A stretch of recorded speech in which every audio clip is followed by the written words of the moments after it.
Baik, saudara, kita ke perkembangan dari negeri di bawah bayu. Fokus hari ini, Dun Sabah luluskan belanjawan 2023 berjumlah 5.138 bilion ringgit. Perinciannya langsung bersama Rita Aloysius Malik di Kota Kinabalu. Silakan, Rita. Baik dia. Dewan Undangan Negeri Dun Sabah meluluskan belanjawan Sabah 2023 berjumlah 5.138 bilion ringgit setelah dibahas dan digulung bermula Isnin lepas. Speaker Dun Sabah, Datuk Seri Panglima Kazim M. Yahya berkata, usul rang undang-undang RUU Perbekalan 2023 atau Belanjawan Sabah 2023 itu diluluskan dengan suara terbanyak. Pada Jumaat lepas, Ketua Menteri Datuk Seri Panglima Haji G. Nor yang juga Menteri Kewangan Negeri membentangkan Belanjawan Sabah 2023 dengan anggaran hasil 5.268 bilion ringgit menjadikan ia belanjawan lebihan berjumlah 130.47 juta ringgit. Sementara itu, Datuk Haji G ketika menggulung perbahasan belanjawan berkenaan berkata, Kerajaan Sabah menegaskan tidak akan berganjak dengan tuntutan hak 40% daripada hasil bersih Kerajaan Persekutuan di Sabah seperti yang termaktub di bawah Perjanjian Malaysia 1963. Sejak 1969, Kerajaan Negeri menerima amaun pemberian khas yang statik tanpa sebarang peningkatan iaitu 26.7 juta ringgit setahun. Dan susulan beberapa perbincangan dengan Kerajaan Persekutuan, amaun tersebut berjaya ditingkatkan kepada 125.6 juta ringgit pada April lepas. Saya telah menyuara dan menegaskan pendirian Kerajaan Negeri di dalam mesyuarat Majlis Khas Perjanjian Malaysia 1963. Saya berharap perkara ini tidak lagi diputarbelitkan kerana ianya boleh menimbulkan kekeliruan kepada rakyat. Turut diluluskan RUU Enactment Wang Amanah Kerajaan Pindaan 2022 bertujuan meminda Enactment Kumpulan Wang Amanah Kerajaan 1964 untuk menubuhkan Kumpulan Wang Amanah Pendidikan Badan Profesional Perakaunan Negeri Sabah melibatkan 3.7 juta ringgit berkuat kuasa 1 Januari depan.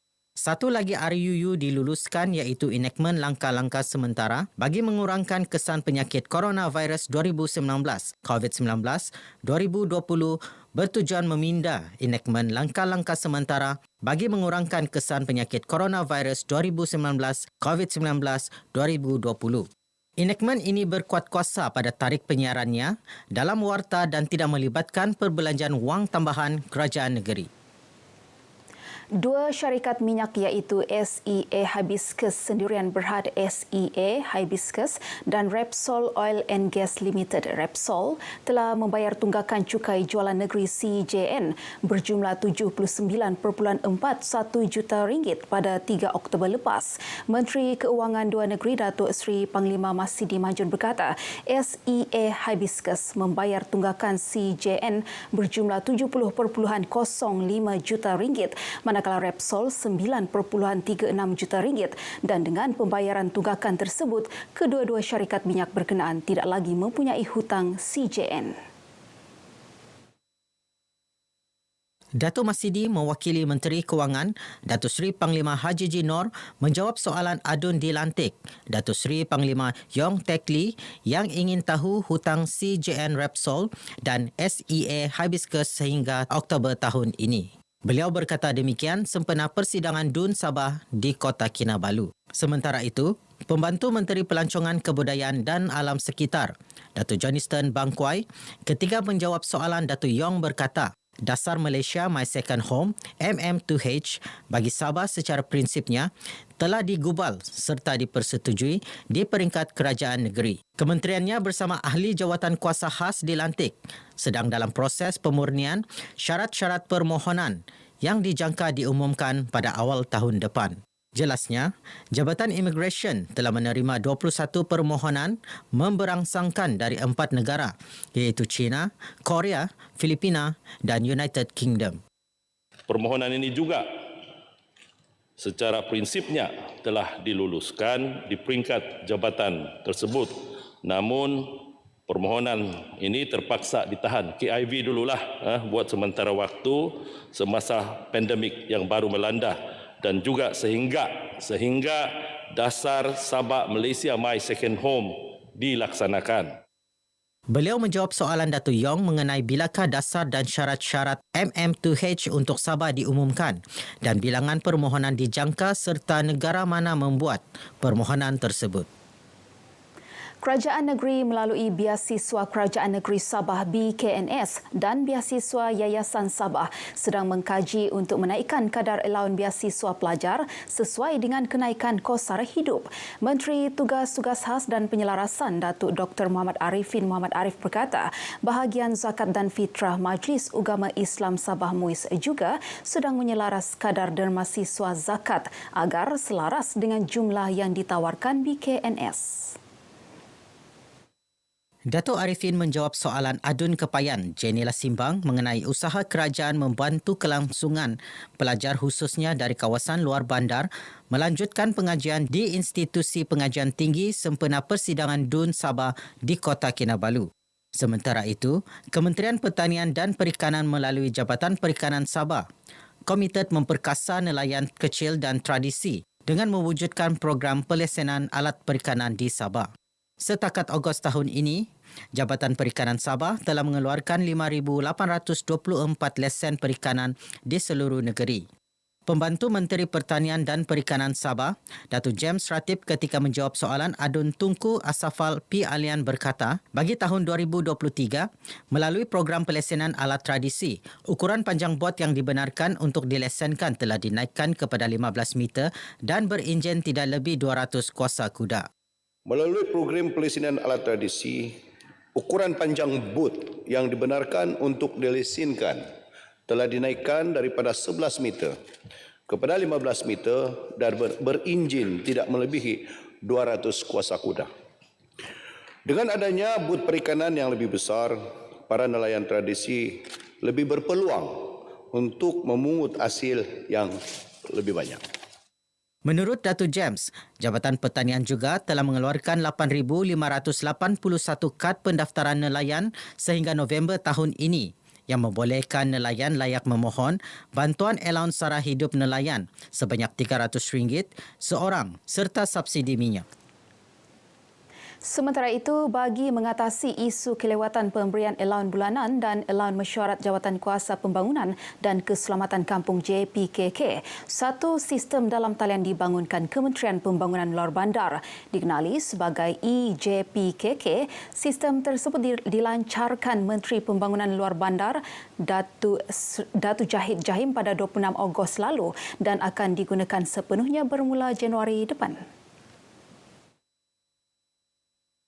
Bagi mengatasi isu tersebut, Kementerian telah membangunkan sistem Jawatan Kuasa Pembangunan dan Keselamatan Kampung dengan ringkasnya EJPKK untuk memastikan maklumat pembayaran allowance bulanan dan allowance mesyuarat Badan JPKK dapat disediakan dengan lebih sistematik dan efektif.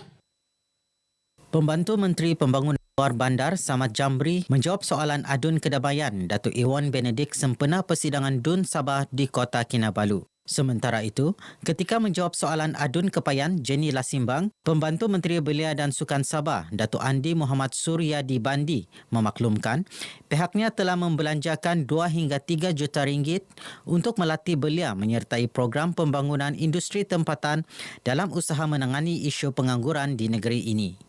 Ini termasuk menyediakan 10 juta ringgit tahun ini menerusi skim Jaya Usahawan Belia, Syabas, bagi membantu belia memulakan dan mengembangkan perniagaan.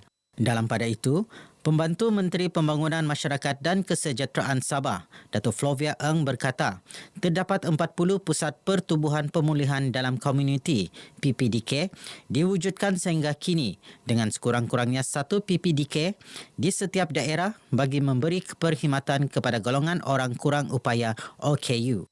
Kerajaan Negeri Sabah telah menyediakan peruntukan sebanyak 200,000 dalam belanjawan 2023 melalui inisiatif kementerian saya untuk PPDK di seluruh negeri, iaitu peruntukan sebanyak 5,000 setiap PPDK bagi meringankan bebanan kos mengurus OKU ke arah kesejahteraan rakyat. Datuk Flovia menjawab soalan adun dilantik Datuk Amisa Yassin mengenai rancangan kementerian untuk mendirikan fasiliti khas bagi kanak-kanak istimewa khususnya di kawasan luar bandar. Tindakan tegas akan dikenakan kepada pemborong dan peniaga yang cuba menyorok barangan keperluan harian dan menjualnya melebihi harga ditetapkan. Ketua Cawangan Kementerian Perdagangan Dalam Negeri dan Hal Ehwal Pengguna KPDN-HEP Sandakan, Azdi Zukri John berkata pemantauan berterusan akan dilaksana termasuk di kawasan luar bandar. Itu amaran kita. Kita tegas dalam perkara harga dan juga bekalan. Dan tolong maklumkan kepada kami, sekiranya sukar untuk mendapatkan bekalan, sila hubungi kami lah. Emailkan kepada kami untuk meminta bekalan dan kita akan bantu. Begitu juga dengan perincit dan juga pasar rakyat semualah. Beliau ditemui media selepas operasi pemeriksaan barangan keperluan harian di sekitar Sandakan. Dalam pada itu, Asdi memaklumkan setakat ini barangan keperluan asas di Sandakan mencukupi termasuk bekalan telur ayam. Bagi tempoh Januari hingga semalam, pihaknya memeriksa 8,799 premis dan menerima 164 aduan. Sebanyak 145 kes direkodkan melibatkan pelbagai akta, membabitkan nilai kompaun RM26,700 dan rampasan bernilai lebih RM4.18 juta. Kerajaan negeri berharap kerajaan perpaduan diterajui Perdana Menteri Datuk Seri Anwar Ibrahim dapat menangani isu kos sara hidup dan harga barangan melambung tinggi di beberapa tempat dalam negara. Harapan itu turut disuarakan warga Bandaraya Kota Kinabalu dalam tinjauan RTM di Ibu Negeri. 还可以啦，可以啦，最好是这样子咯。如果可以再跌就更好咯。 谁要出钱出多多，你都不要出多多啦，是吧？ Harga telur memang mahal, terus terang. Kalau macam kami kan peniaga memang sengsara lah. Because kami mesti mau beli yang harga yang di dulu baru RM14, RM15. Kalau terdesak kami macam ada permintaan dari customer terpaksa beli yang RM20 sampai RM20. Memang mahal lah. Semua pun mana-mana pergi pun memang telur ada 18, ada 19. Memang mahal lah, macam yang barang-barang makanan yang kering-kering pun mahal juga, sayur pun mahal. Itulah, harap-harap PM baru ni memang turunlah harga barang. Memang mahal lah, mudah-mudahan macam dikasih turunlah begitu, supaya kita senang sikit. Yalah memang jauh berbeza dari dulu, sekarang memang mahal lah. Semalam, Datuk Seri Anwar memberi tempoh 2 minggu kepada agensi kerajaan untuk menggubal pelaksanaan subsidi bersasar dalam usaha mengurangkan beban kos sara hidup rakyat. Baik, sekian paparan dari negeri di bawah Habayu. Kembali bersama dia di Angkasa Puri. Baik, terima kasih Rita. Langsung dari Sabah.